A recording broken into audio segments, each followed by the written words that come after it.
Barbara had just turned, or as she told herself, hit 30 years old, and she had never been married. It just hadn't worked out. Not many had asked Barbara to marry them. She had wanted a child for a long time now, and seeing her acquaintances, even the younger ones, pushing their little ones in strollers and playing with them on the playground, she would quietly cry. She wanted a family and a child so badly.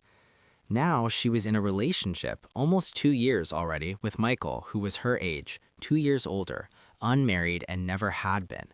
He was attentive and courteous, but he didn't propose marriage, even though he had introduced Barbara to his parents a long time ago. She liked them, and as Michael said, they liked her too. Another woman might have hinted or somehow pushed her young man, at least clarified the situation, but Barbara wasn't like that. No wonder her acquaintances called her a simpleton. They meant Barbara's modesty, shyness, and conviction that the guy should propose marriage, and her job was to agree or not. So Barbara didn't take the initiative. She waited. And where would Barbara get initiative and boldness from? It all came from the family, as usual.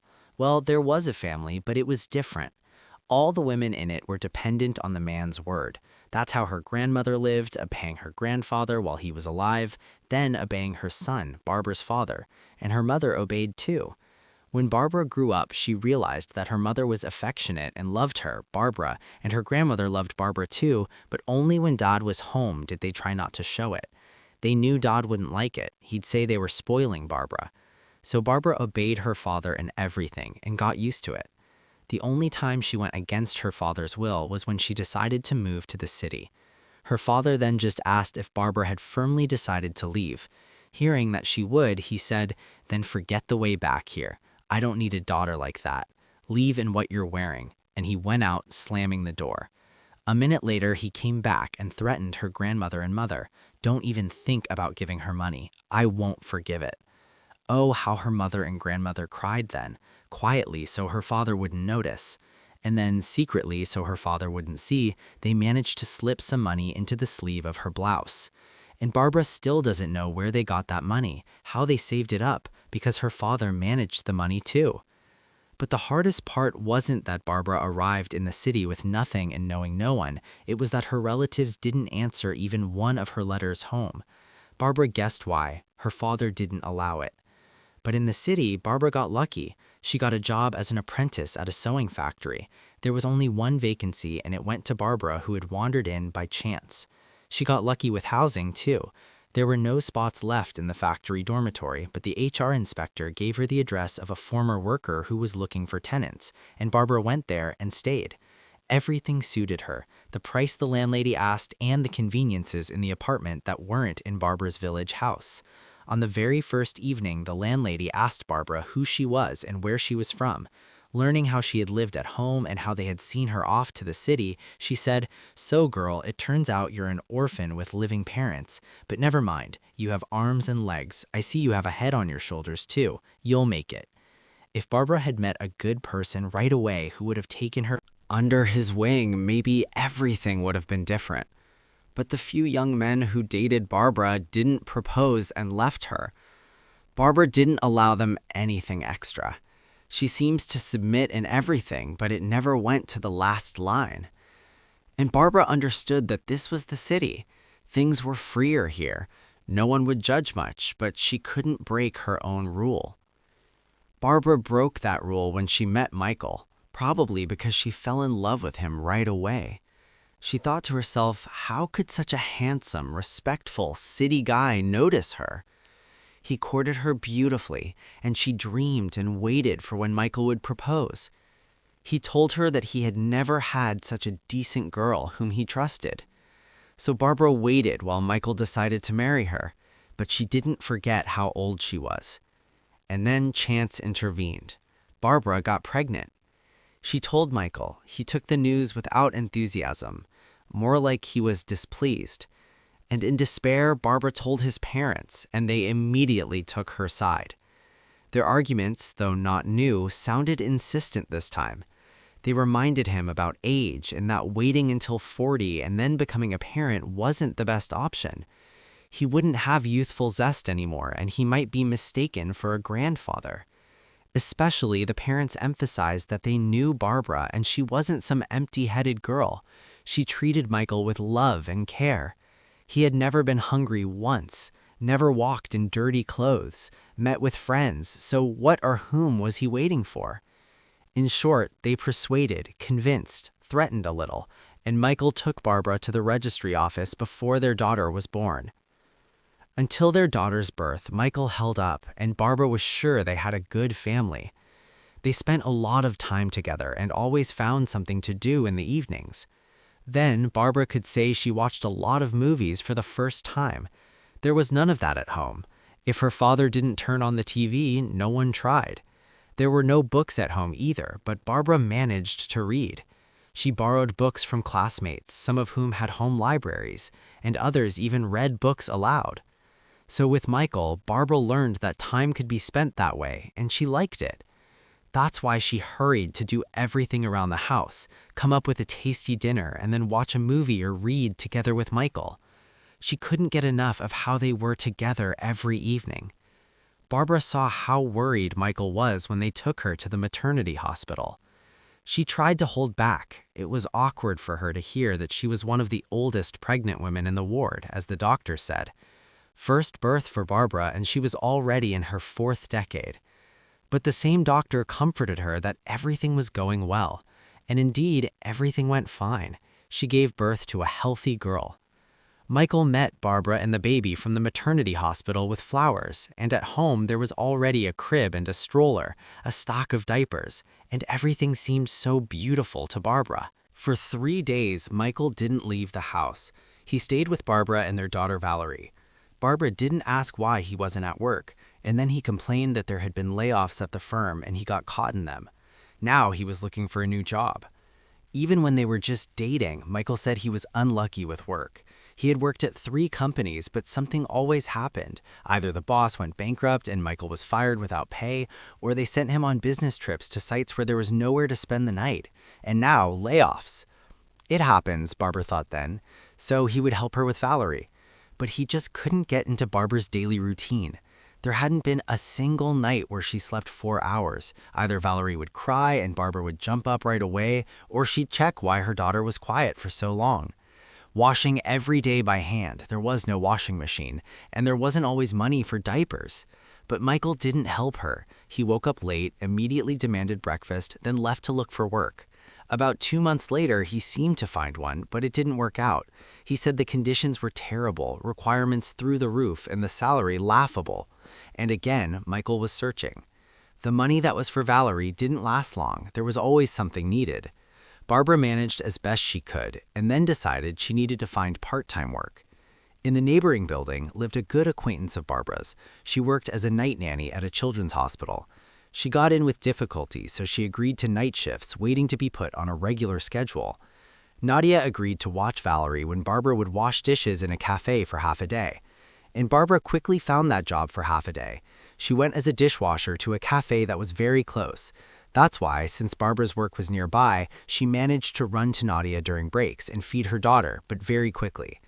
Barbara was falling off her feet from fatigue. Endless dishes, and it seemed like the dirty dishes never ended. Her hands were always in water. No sleep at night, always a ton of work at home to clean, wash, cook lunch. Valerie wasn't even 6 months old yet, and Barbara felt like a squeezed lemon. She was so tired that her whole body ached, even her hair and nails. But Barbara didn't rebel. She loved Michael and wanted a family, wanted Valerie, and never forgot that. And now she dreamed most of all that Michael would at least work, bring home at least some money. Then Barbara was sure it would get easier. Several times, Barbara wanted to tell her mother-in-law how hard it was for her. Her relationship with her husband's parents was very good. They visited their granddaughter on weekends, and by that time, Barbara managed to fill the fridge and tidy the apartment, and she didn't say a word about being tired. She didn't tell her in-laws about her job either. They didn't even know that Barbara left Valerie with an acquaintance and worked half a day in the cafe. Michael didn't tell his parents about it either. He guessed they would be outraged. Valerie was still little. Barbara should be with her. Every time they came, they asked if Michael had found a job. He said it wasn't working out. So Barbara lived, afraid most of all that she would fall from fatigue, be taken to the hospital, and what would happen then? And somehow she did fall, right at the dishwashing sink. She came to, and around her were almost all the cafe workers, saying she should go home, rest, and if needed, go to the hospital. They didn't insist on the hospital right away. The women workers at the cafe, those with kids, knew it was fatigue that sent Barbara into a faint. They knew a little rest might help her. And Barbara went home, or rather dragged herself, barely moving her legs, and decided she wouldn't go for Valerie now, wouldn't pick her up from Nadia, but would go home and sleep at least an hour.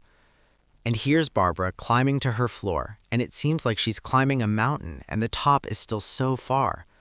Barbara then only thought that no neighbors would come out and see her.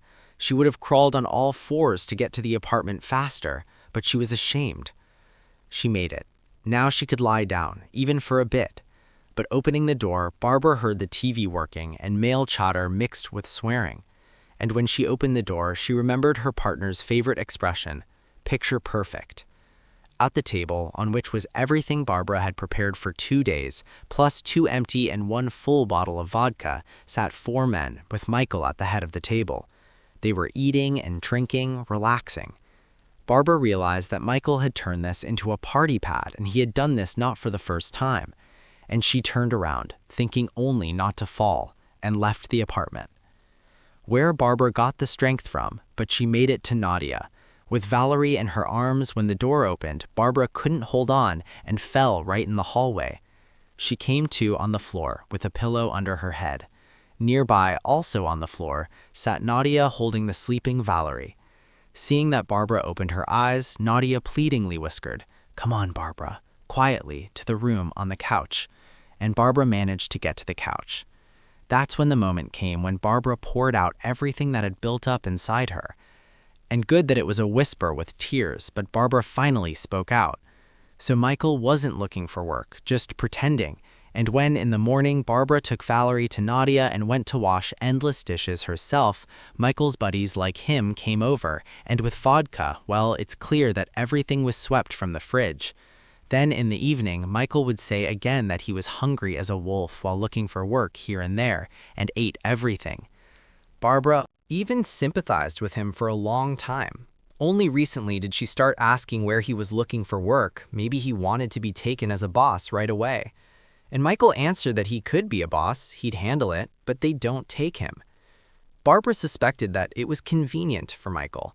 She couldn't remember him ever helping her, just being with Valerie or walking with their daughter, going to the store for groceries. And now she knew that Michael wasn't going to change anything. He and his similar friends used the opportunity to idle to the fullest. Probably none of them had such freedom at home.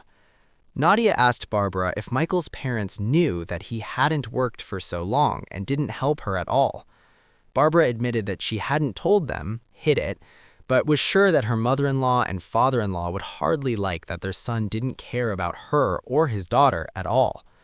"So explain it to them," said Nadia, and Barbara agreed. Yes, she needs to tell everything, not for her sake, for Valerie's. Otherwise, from fatigue, Barbara might end up in the hospital, and Michael would hardly care for their daughter. She called her mother-in-law. She had recently retired. Hearing from Barbara what happened, her mother-in-law asked her to go home and said she would come right away. Just then, Valerie woke up. Nadia helped gather her and walked them to the entrance. And right then, her mother-in-law arrived by taxi. They entered the apartment, the guests were gone, and Michael was in the kitchen trying to wash dishes, but in the room remained traces of the feast, dirty tablecloth, scraps on the floor, the TV blaring some series. Barbara didn't expect what a scolding her mother-in-law would give her son. She didn't know why Michael was like that. He was 10 years old when he unsuccessfully slid down a hill in winter and broke his spine. They treated Michael for a long time, then he walked in a corset for a long time, did special exercises, had regular checkups and x-rays, and so on for 2 years. During that time, his parents didn't live a single day without worry. Michael was their only child. His mother couldn't have a second. So they did everything for their son to forget the injury and recover. And they missed the moment when Michael started manipulating his illness. He openly whined, demanded a computer, then a phone, then just became spoiled. Michael's father came to his senses first, and after their son was allowed to go to PE, the parents curbed his appetites. Michael rebelled, of course, but had to accept it. He only dropped out of university after the first session. He didn't pass it and didn't want to. His father got Michael a job at a service center and kept him under control, hoping his son would come to his senses and still get a higher education. But Michael flatly refused to study further, and his parents accepted that. They bought him an apartment, though they weren't oligarchs or businessmen. They thought that in his own apartment, Michael would learn to be an adult faster, at least count the money he earned himself. Well, that didn't always work. Often, his parents threw their son a decent sum because Michael's own earnings weren't enough. His parents already saw that Michael wasn't in a hurry to take responsibility for himself. They hoped that when he married, he would change. He introduced them to several girls. Whether they liked those girls or not, his parents didn't interfere. But they accepted Barbara right away. And then, when they learned there would be a child, they insisted that Michael marry, and were glad the young couple lived well. But not for long. Michael wasn't used to taking on care and responsibility, so he dumped everything on his wife and didn't work either. And Barbara was silent, didn't want to complain. Michael didn't even think how hard it was for her to sit with the baby all day and stretch the meager money so her husband was fed, and clean, wash, iron, everything herself. And what kind of husband was Michael? Not just inattentive and uncaring, that Barbara went to work. And if Michael's father had behaved the same when the trouble with his son happened, then his mother forgot not only about a new dress, she didn't have a vacation for 4 years. His father worked 1.5 shifts. Could Michael do that for his daughter? His mother-in-law suddenly asked Michael, "Maybe you don't consider Valerie your daughter because you don't measure up to a dad." "I do," said Michael, "but it's not my fault I can't find a job." "Maybe you're looking wrong," his mother asks him. But Michael doesn't have time to answer. His father arrives and he already knows everything. Right away, he says that Michael has nothing to do in this apartment. Good that it's not in his name, because tomorrow or the day after, his father will transfer the apartment to Barbara or Valerie, and Michael can look for new housing. Here, he's nobody to Valerie or Barbara. He's proven and shown that. His father says that he and his wife are to blame themselves. They were afraid for him when that happened with his spine and overdid the care, because Michael isn't even capable of caring for his own daughter. "Barbara," says his mother-in-law, "you can go back to work at your factory. I'll look after Valerie, if you don't mind, of course." Michael feels like his parents aren't considering him at all. They're kicking him out of the apartment, and he already understood they're not inviting him to theirs. How is this, and where should he live? On what? Barbara says nothing. She doesn't know what to say. She hadn't thought that she and Valerie had such protection, and she understands that she loves her daughter and will love her. But Barbara realizes that she loves Michael too. Where will he go? But Barbara feels that he and she need a shakeup and for each to draw conclusions. Michael left, didn't say where. They all worried, but didn't stop him. Each thought this was Michael's last chance, and above all, Barbara. She returned to the factory. Her mother-in-law was with Valerie, and it turned out the money was enough. Barbara earned, and Michael's parents helped. And how her mother-in-law helped with Valerie. The daughter was already trying to stand, babbling something, and nights got better for sleeping. Her mother-in-law warned that this was the calm before the storm. Soon Valerie's teeth would start coming in, then it would be tough for everyone. Every other day, her father-in-law visited. He loved his granddaughter too. She recognized him, reached her arms to him, and Grandpa just melted. But none of them talked about Michael. They all thought about him, but didn't speak. Only once her mother-in-law said that Michael was renting an apartment in the building where her friend lives. She learned from her, and it seems Michael got a job, but she doesn't know where. And Barbara missed him terribly. She still loved Michael, but understood that if he didn't change, nothing would work out for them. But shock therapy helped Michael. At first, he was angry at his parents and Barbara. Then he remembered his father's words, doubting if Michael could do for his Valerie what his parents did for him. He remembered how he deceived Barbara, telling her tales that he was looking and not finding work. He remembered how he and his buddies partied in his apartment, while Barbara, sleep-deprived, went to work in the cafe. He remembered so many times until he felt ashamed, and he had long forgotten what shame was. Turns out it's not pleasant at all. He was disgusted with himself. And Michael started thinking, would Barbara forgive him? Would his parents forgive him? He tried to imagine Valerie without him. After all, he gave his daughter that name. He said it was very beautiful, Valerie Mikhailovna. He so wanted to see Valerie and Barbara. And so Michael decided to come to Barbara and Valerie. He even called his parents, asked them to come too, to listen to him. He wasn't sure they would be glad to see him here, but he was ready to ask forgiveness 100 times for everything he hadn't done for them.